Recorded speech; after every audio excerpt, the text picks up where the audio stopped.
Happy Friday! My lips are burning. My lip gloss is like lip plumper. It's supposed to make your lips bigger. Do they look bigger? Very. I shouldn't have put that on. Welcome to the 19th. We're speaking to you in the future. Making Of you the from past. the past. We're in the past. It's the 16th. We are talking into the 19th. Yeah.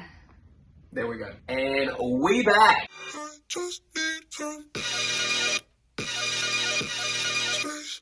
Welcome back. We are in day 19. Tomorrow finishes up our 10 days of prayer and fasting, our devotion, so be sure to tune in for that one. But today we have what some would call a banger. So we are at Matthew chapter 8, verses 28 through 34. Marissa, would you do the honors and read that passage, please? When he had come to the other side, to the region of the Gadarenes, 2 demon-possessed men met him as they came out of the tombs. They were so violent that no one could pass that way. Suddenly they shouted, "What do you have to do with us, Son of God? Have you come here to torment us before the time?" A long way off from them, a large herd of pigs was feeding. "If you drive us out," the demons begged him, "send us into the herd of pigs." "Go," he told them.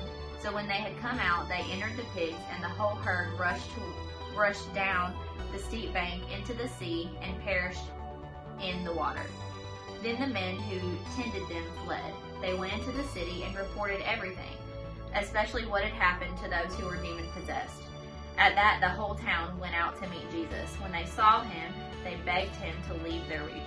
Woo. All right, so a lot going on here. Marissa, what is one thing that you observed or that stood out to you from that passage? One thing that I observed, I guess as I was first reading it, before this, it made me think about what I read in my personal devotion today in Mark. How there were unclean spirits who just saw Jesus and they immediately fell down and worshipped him. So it just reminds me, and it makes me observe how powerful Jesus is. And sometimes it makes me, not sometimes, all the time, it makes me think, I have access to that power in my life. Why am I so worried about the future? I literally wrote in my journal today, my prayer journal. I know I told you guys that I write in red what I feel like Jesus is speaking to me. And something that I was thanking Jesus for an answered prayer. And I felt like he was speaking to me. I wrote it in red. I felt like he was saying, I continue to prove myself to you over and over again. Why are you still living in worry? Why can't you just accept the peace that I'm trying to give you and live in joy? I've proven to you time and time again, here you are thanking me again. Yeah. I have access to that power. That's good. One that stood out to me is similar to what you just said, that even the demons know Jesus is God. Mm-hmm. And they fall down because he has ultimate authority. So they're not comfortable around him. Right. And so it kind of makes me wonder, what in my life is not comfortable around Jesus? And therein, am I playing with demon stuff? Am I something maybe that's not demon possession or demon control, but it's the distraction away from God, which kind of asks the question, what would be the difference? They're both taking me away from God.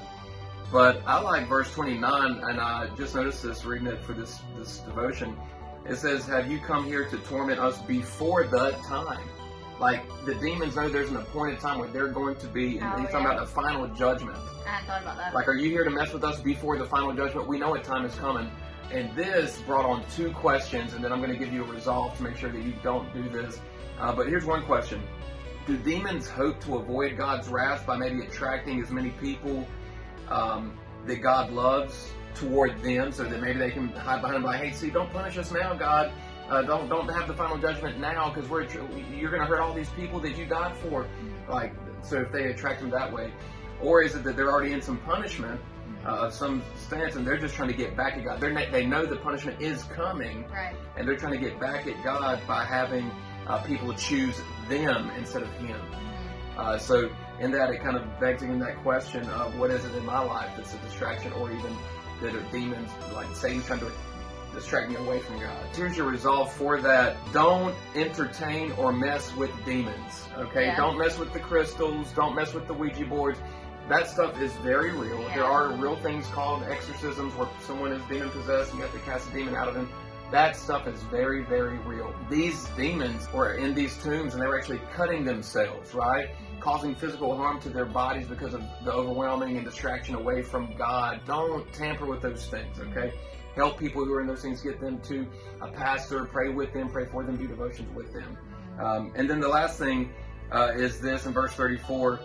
Demons seemed to know that they could turn people against Jesus if they affected their bank accounts. They said, can we go into the pigs, which would be living things, but also it represented a lot of money for that region. Right. And the moment that they lost all that money, that the pigs ran off the bank and died, they asked Jesus to leave. So it's like the demons knew, like, hey, how can we get these people to turn against Jesus? Let's mess with their bank account. Yeah. So for you, is there something that the devil can tamper with enough that would cause you to turn from God? Spend some time unpacking that to say, God, I want to give this to you. I want this to be yours. I want my bank account to be yours. I want to give all my resources to make sure I'm serving you and not just myself. And if the devil tampering with this, I'm turning against you. So for me, what this teaches me about Jesus is that people's souls and eternity matter more to Jesus than their temporary.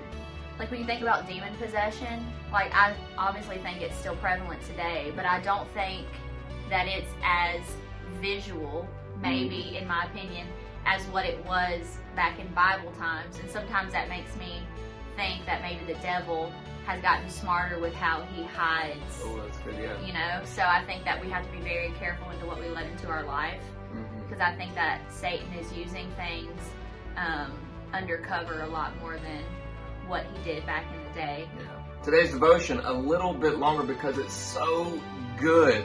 We did go way over. We did, but it was so good.